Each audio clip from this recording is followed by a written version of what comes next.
Welcome to the Communicating Capital podcast, where finance and communication get a fresh perspective. Hosted by a dynamic team of women in the industry, we're here to redefine the conversation with candid, no-nonsense interviews featuring top executives, communication experts, and industry leaders. With a focus on clarity and real-world impact, we make the complex world of finance digestible and relatable. So whether you're a seasoned professional or you're just interested in our world, welcome. Today, it's such a pleasure to introduce someone who's not only an incredible professional, but she's also one of my best friends. I've had the privilege of knowing Shelby Peterson now for almost a whole decade. So Shelby's a manager within the advisory platforms technology enablement practice at KPMG, and she helps clients transform their businesses with technology solutions. Her expertise spans from CRM implementations to digital transformations. So Shelby, welcome to the show. I'm so happy to have you today. Thank you so much for having me. I'm so excited to be here today. This is so exciting because Shelby, I've been able to watch your journey from college to now. So can you tell us, well, I guess you can say our audience, about your career path and how you became a manager at such a big company? KPMG is huge,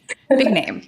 Absolutely. Oh my gosh, I'd be so happy to. So yeah, it all started when, I graduated from Pepperdine University. Actually, going a little bit before that, I went to Pepperdine University and graduated with a degree in business, and also where I met one of my best friends, Jessie. So during my interest in consulting started actually in college during my senior year. I had this awesome class that was basically a consulting 101 class. My professor had a huge impact on me. Shout out to Professor Amy Johnson. And that's where I really started getting interested in the consulting world, what it was all about. So after I graduated college in 2017, yep, I'm like, which year was that?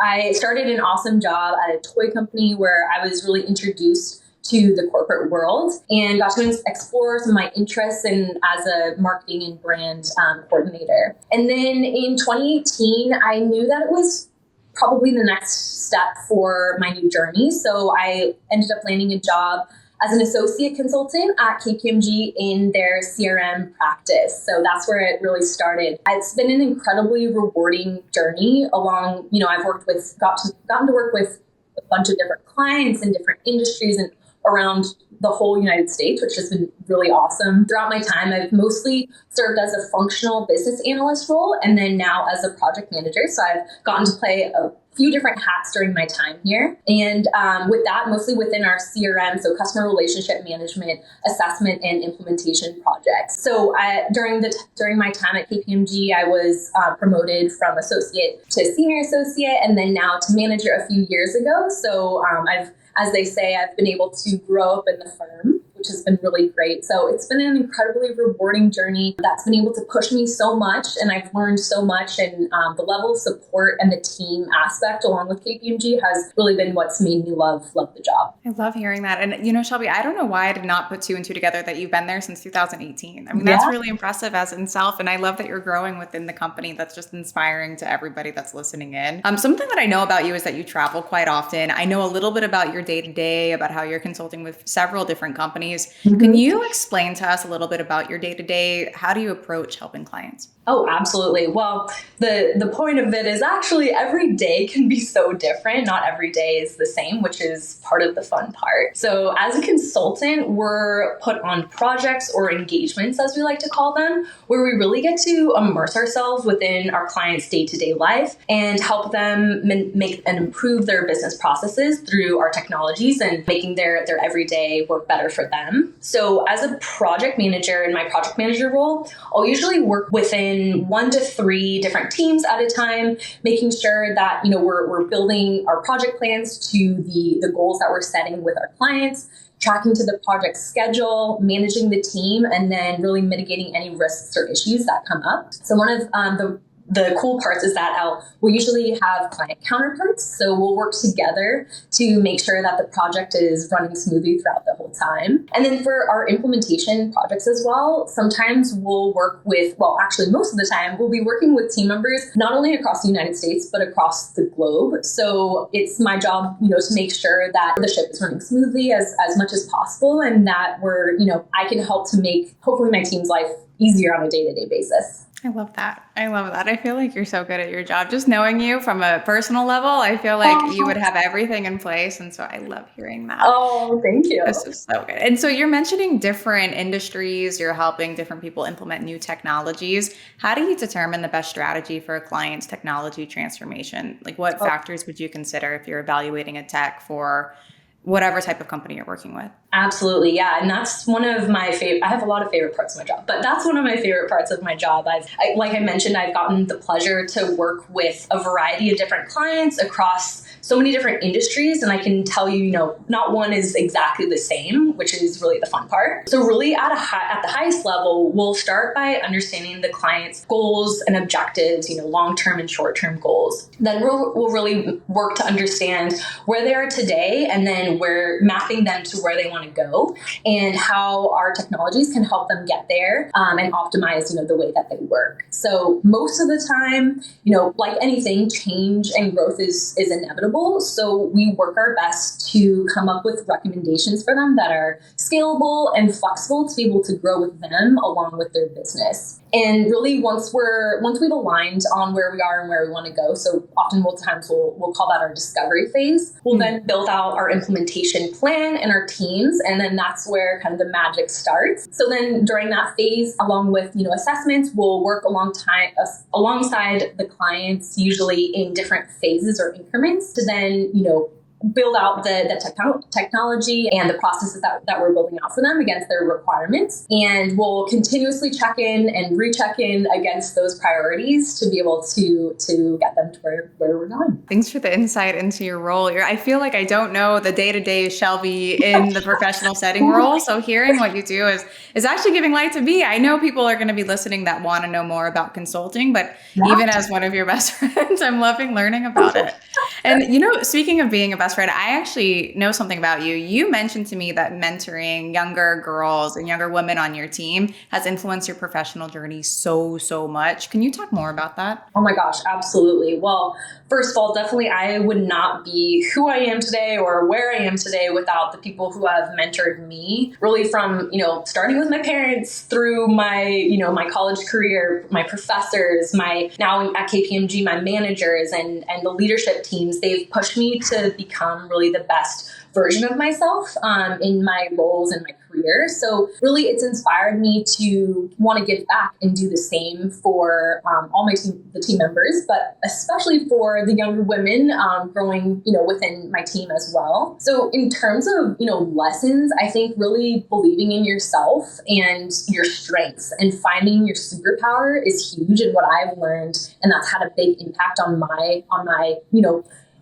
mentorship journey, as well as being able to, inspire and empower the women on my teams, because, we all have individual perspectives. We all have individual, experiences that when brought together can create something pretty powerful. So it's been, an amazing experience, and being able to grow in your superpower, right? And really with that, not being afraid to speak up and be bold.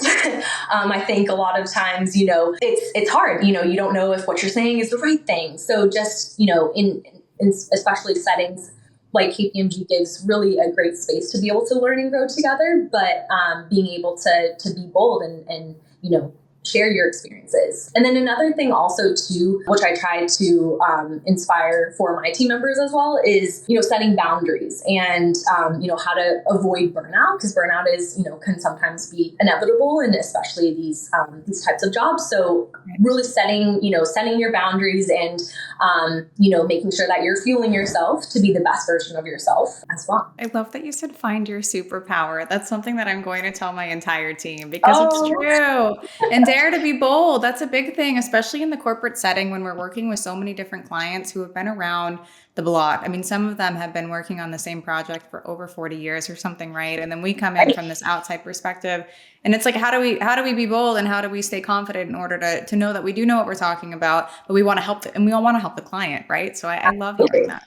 I love Yes. Yes. Something that actually came up while I was doing research more about KPMG and what you do was the whole concept of digital transformation. I know that it's been a buzzword in recent years. We work in media, so we're reading about it all the time. How do you know what's successful, and how can you ensure that the solutions you implement actually align with the organization's goals, their short-term and long-term goals? Yeah, absolutely. Well, with really any digital transformation, it really goes far beyond just the technology that you're implementing, right? The digital transformation strategy has to also consider the people and the processes along with that technology to create that kind of trifecta. Digital transformation, even if you implement the best technology, it's really powered by the people and the adoption and the people that are championing that change, in my perspective. So a lot of organizations, change is inevitable, and some organizations can be afraid or hesitant to change, but it's about working with the people who will be experiencing the change on the day-to-day, understanding at the base, what do you really need and how can we help to build for, making your day and your lives easier. So leveraging processes and leveraging new technology, such as AI and automation, to, for example, take the mundane tasks out of your day, so then they can really focus on exactly, what they need to, and those higher, value tasks, as you could say. So really for us at the beginning of a digital transformation project, we'll often start with, defining, like you said, the goals and objectives, but, and defining that North Star, understanding what are really at the end of the day, what are those business goals and who we are working with, who we're impacting, and what do we need to consider, and all the dependencies that you're impacting as you go through the project. And then along the journey of the transformation, making sure that you're going back to your North Star and you're going back to assess and reassess those priorities to make sure that you're checking in and you're supporting the organization's strategic needs. What I think is so interesting about this is it doesn't just apply to it can apply to companies of any size. Digital transformation could be for our company. It could be for something as large as, even obviously the tech companies are way ahead in that space, but literally anybody. That I feel like that is so important right now. And it's just quite interesting. Absolutely. And Shelby, you just mentioned AI. I do need to talk about it because every single person on this podcast so far has brought up AI in some type of way. The conversation is obviously everywhere. And it's clear that it's transforming how we operate, how businesses operate. So being you and your role, how do you see AI influencing the business, and what opportunities do you think it presents for companies looking to stay ahead of the curve? Oh, definitely. AI is here and it's here to stay, and it's so exciting. It's really awesome to see already how much it's been able to provide new insights and save time for people, and so powerful in the communications and really getting things started and helping people throughout their day. Some of the most relevant use cases are around some of these chatbots that, are incredible for salespeople and internal customer support people to help create that efficiency and be able to help them throughout their day-to-day processes. Kind of going back to what I said before in terms of, taking away some of those mundane tasks, so then they can focus on the value and their other tasks that they have at hand during their day. And then also, but with AI, and everyone knows this, with AI, comes the governance and the responsibility around that. It's right. Generally, on the newer end. And so we're still learning so much. And so it's only going to be as good as how we, prepare our people through it and how you use it, and just knowing, how to prompt and knowing that it is imperfect, just like humans are imperfect. But it'll be really exciting to see over the next couple of years how things evolve and change. But it's really exciting. I'm so happy you're talking about it in this perspective, because we've heard from huge AI enthusiasts who are tech founders, and then we heard about PR professionals who are using it in their day-to-days.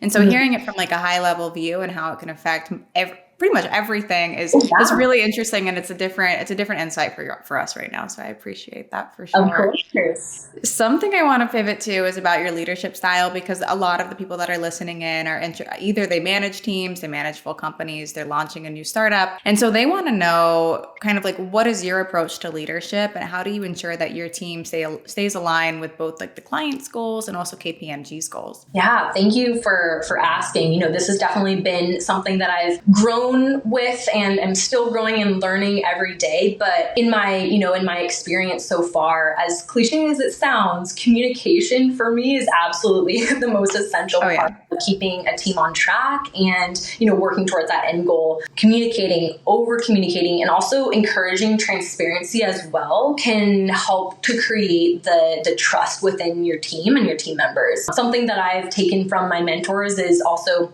learn quick and fail quick, so that you can learn and adjust with your teams. And oftentimes in consulting roles, I'm not always working with the same teams.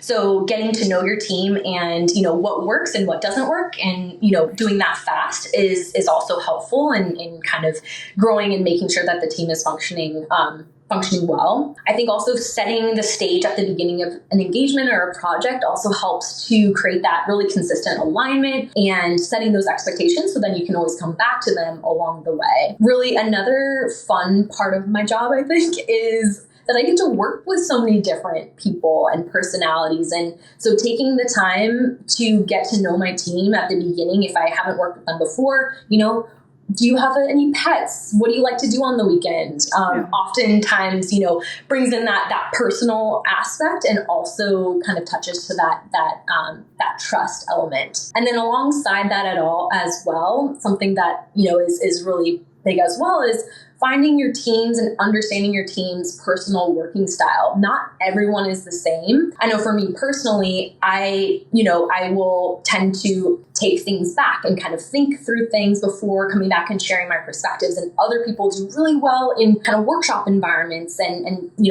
throwing things around and bringing ideas together. So understanding how your team's working styles are also can help to, create a great team and then be able to empower and bring out superpowers as well within your team. I think it's been an incredible journey learning what being a manager is like, but also what a leader is like. A manager is just that, but then being a leader is, leans into that visionary aspect and bringing the project and what are, bringing that visionary aspect and the goals back to the team and making a great project. I'm so inspired by you, Shelby. I love that. I absolutely love that you say that because it is true.